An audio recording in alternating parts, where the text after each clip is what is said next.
শত শত kilometre ride, ঘাম ঝরে, ক্যালোরি বার্ন হয় হাজারে হাজার। কিন্তু তারপরও সাইক্লিস্টরা মিষ্টি খায় কেন? ডায়েট ভাঙে না? ফিটনেসে প্রভাব পড়ে না?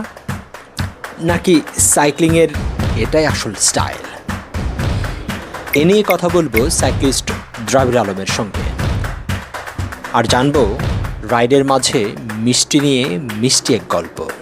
চলুন শুরু করা যাক। দ্রাবিড় ভাই, আপনারা এত স্বাস্থ্য রক্ষার কথা বলেন, হ্যাঁ, সাইকেল নিয়ে বিভিন্ন জায়গায় যান, শুক্রবার বা শনিবারে ঘুরতে যান, কিন্তু গিয়ে মিষ্টিটা ঠিকই খান। অবশ্যই, হ্যাঁ অবশ্যই মিষ্টি খান। তো এত মিষ্টি খাওয়া কেন বলেন? মিষ্টি খেতে ভালো লাগে বলেই তো আমরা সাইকেল চালাই। দেখেন, আমরা তো আর সিক্স প্যাক বানাই হচ্ছে গিয়ে খুব অ্যাথলেটিক হিরো হয়ে যাব এরকম অ্যাম্বিশন আমাদের নাই। আমরা খাইতে পছন্দ করি, খাওয়া দাওয়া জিনিসটা আমাদের খুব ভাল লাগে। সো ওই জন্য আমরা খাওয়া দাওয়া করতেই বিভিন্ন জায়গায় সাইকেল চালায় যাই। ওখানে যে গিয়ে তারপরে ওখানকার বিভিন্ন ডেলিকেসি, ওখানকার বিভিন্ন জিনিস যেটা আমাদের ভাল লাগে সেটা আমরা পেট ভরে খাই, তারপরে সেটা পুরাতে আবার ঢাকায় ফেরত চলে আসি।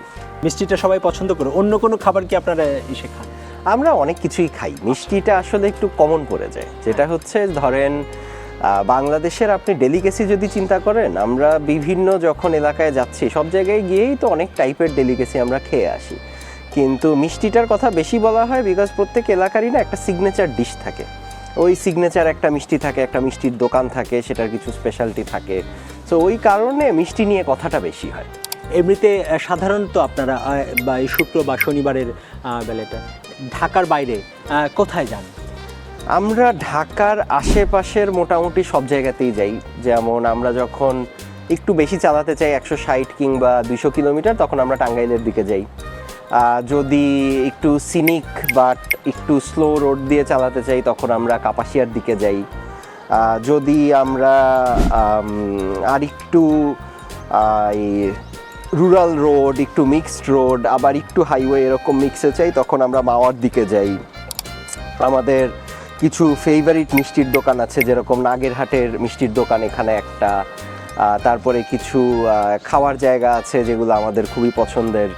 যেমন নাগরীর ওইদিকে একজন আছেন, তার একটা ছোট পরোটার দোকান আছে।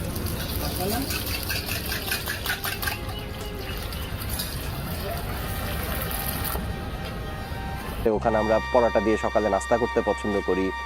তো এরকম অনেকগুলো জায়গা আছে যেটা কিনা ঢাকার চারপাশকে যদি আপনি একটা রেডিয়াস হিসেবে চিন্তা করেন, তাহলে ঢাকার 50 থেকে 80 কিলোমিটারের মধ্যে যত জায়গা আছে সব জায়গায় আমরা যাই।